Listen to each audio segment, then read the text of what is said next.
"You're too sick to handle money anyway," Amanda said with a smirk, waving some signed papers in front of me. "Dad agrees that the pension fund should go to someone more capable." I lay in my hospital bed, still weak from surgery, watching my sister-in-law gloat about taking my mother's money. My name is Julia Parker. At 35, I wasn't just fighting cancer, I was fighting my own family's betrayal. "Nothing to say," Amanda mocked, swinging her expensive purse. She probably bought it with money borrowed from my father. Finally speechless. "That's a first." I gave her a small smile, which unsettled her more than any argument would have.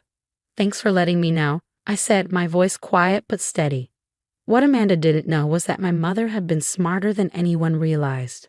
Before she passed away, she made sure her pension fund was protected. "Jules," she told me once, "I see how Amanda manipulates your brother. Promise me you'll talk to Mr. Wilson." Mr. Wilson had been my mother's trusted friend for 30 years.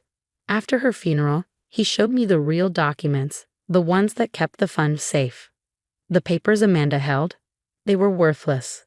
I watched her leave my hospital room, probably already planning how to spend money she would never get. My phone buzzed. A text from Mr. Wilson. "Amanda just tried to access the account. Everything worked exactly as your mother planned. Call me when you feel stronger." I wasn't happy about the money. I was happy to protect what my mother built.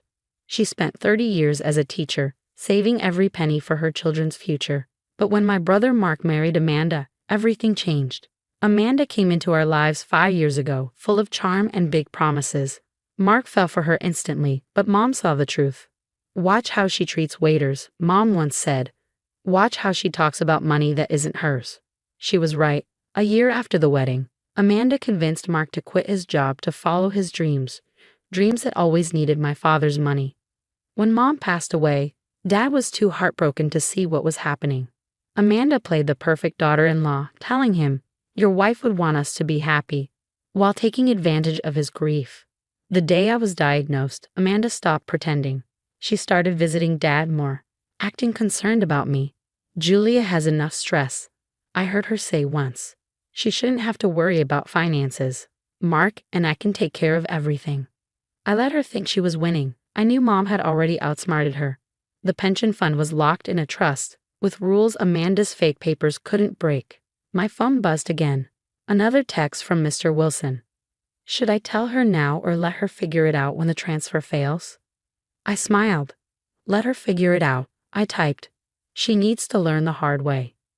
Through my hospital window, I saw Amanda getting into her car, probably rushing to the bank. She would walk in, thinking she had won, only to realize she had nothing. The trust needed 3 signatures, mine, the trustees, and a financial advisor's. It also required proof from 2 doctors that I couldn't handle my finances. Mom had planned for everything. I closed my eyes, feeling the warm sunlight on my face. My battle with cancer wasn't over, but at least I knew Mom's legacy was safe. Amanda's lies were about to be exposed, and I had the best seat in the house.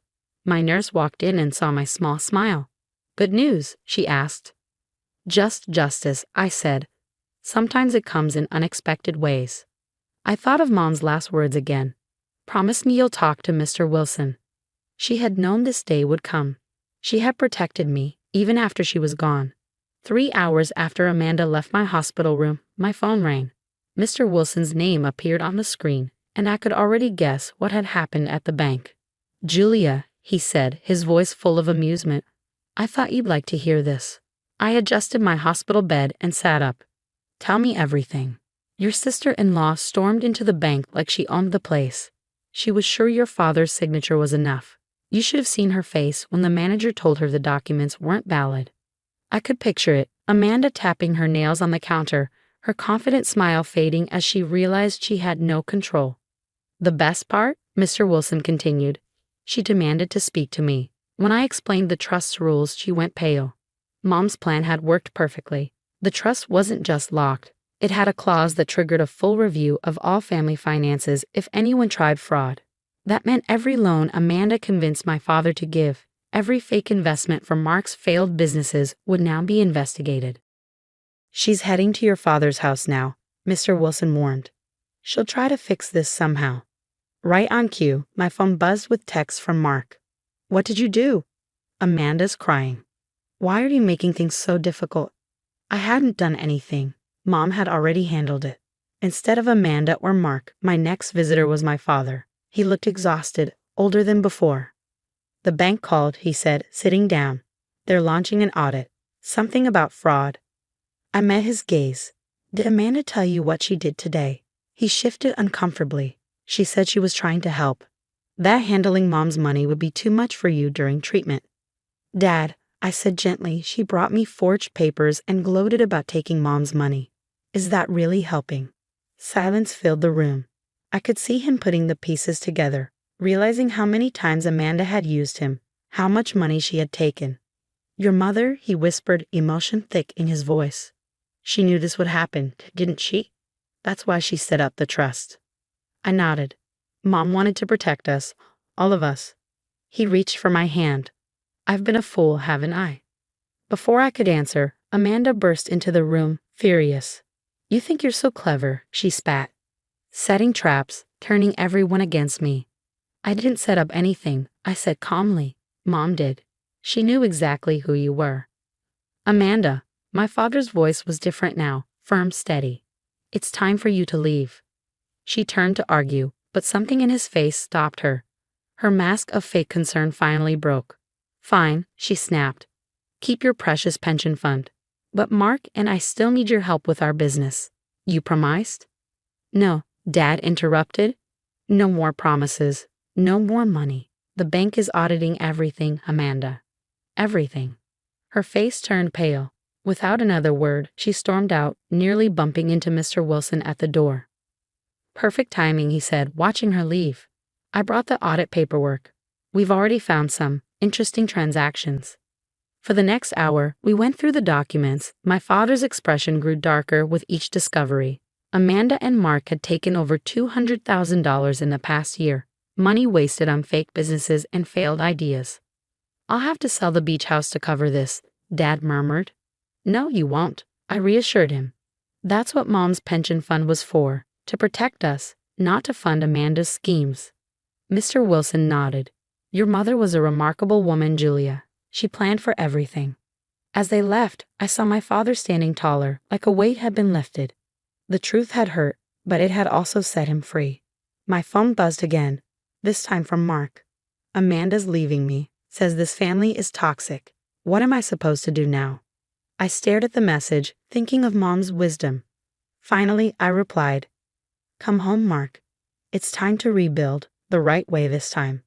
Outside my window, the sun was setting, casting golden light across the hospital room. Tomorrow would bring more challenges, more treatment, more family struggles. But for now, I felt at peace. Mom's legacy was safe, and her final lesson, about love, trust, and protection, had finally been learned. 6 months after that day in the hospital, I sat in Mr. Wilson's office, looking over the final audit. My cancer treatment had worked, and honestly, watching Amanda's plans fall apart had been the best therapy of all. The total amount your father can get back is about $180,000, Mr. Wilson said, sliding a paper toward me. Amanda has to pay it all back, with interest. I ran my finger over the numbers. Every charge told a story: expensive clothes, fake business expenses, even a luxury car Amanda had leased in Dad's name. And Mark, I asked, thinking of my brother, who had been staying with Dad, slowly getting back on his feet. He's been helping us, Mr. Wilson said with a smile. He gave us everything we needed to prove how Amanda manipulated him. Turns out, she had a history of doing this to people before. Just then, Dad walked in. He looked younger, lighter, free. Did you tell her about the letters? He asked. Mr. Wilson nodded and handed me a small box.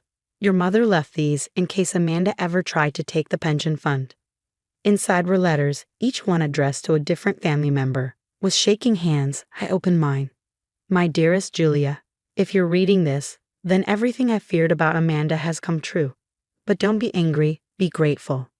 Sometimes it takes a crisis to bring out the truth. Take care of your father and Mark. They'll need your strength now more than ever. The pension fund was never just about money, it was about protecting our family. All my love, Mom. Dad wiped his eyes as he read his own letter. She knew, he whispered. She warned me so many times, but I didn't listen. Over the months, Mark had changed. Without Amanda controlling him, he had gone back to his old job, starting from the bottom but working hard. At our Sunday dinner, he admitted, "Amanda's been calling. She says she's changed, wants to work things out." "And?" I asked. He smiled, a real, honest smile. "I told her to talk to my lawyer. Some bridges need to stay burned." Mom's pension fund stayed safe, just as she planned. Instead of wasting it on Amanda's schemes, we used it for something better. We started a scholarship in Mom's name at the high school where she had taught, helping students who, like her, had big dreams but little money. One day, I drove past Amanda's new apartment in a not-so-fancy part of town. She struggled to carry groceries, her expensive clothes replaced with something plain. For the first time, when our eyes met, I saw something in her I had never seen before: shame. I could have felt victorious, but Mom's letter had taught me better. Instead, I felt grateful. Grateful for a mother wise enough to see through lies, strong enough to protect us even after she was gone, and loving enough to turn pain into a lesson about family. Now, sitting in my home office, I keep Mom's letter framed on the wall. It reminds me that real family wealth isn't in money, but in wisdom, love, and the strength to protect each other. Every Sunday, Dad and Mark come over for dinner, a tradition we started after Amanda left. We cook, we laugh, and we remember Mom, not with sadness, but with gratitude. "You know what your mother would say about all this?" Dad asked last Sunday while drying the dishes. I smiled. "Probably something like, sometimes you have to lose something to realize what really matters." He nodded. "She'd be proud of you, Jules. Of all of us, really, we finally became the family she always knew we could be." As I watched the sunset, I thought about how life tests us, with illness, betrayal, and loss. But I also thought about the hidden gifts in those struggles, the strength we find, the wisdom we gain, and the love that brings us home. Mom's pension fund was safe, but her real legacy, it was in Sunday dinners and healed relationships and in the lesson she left us. Protect what matters most, each other.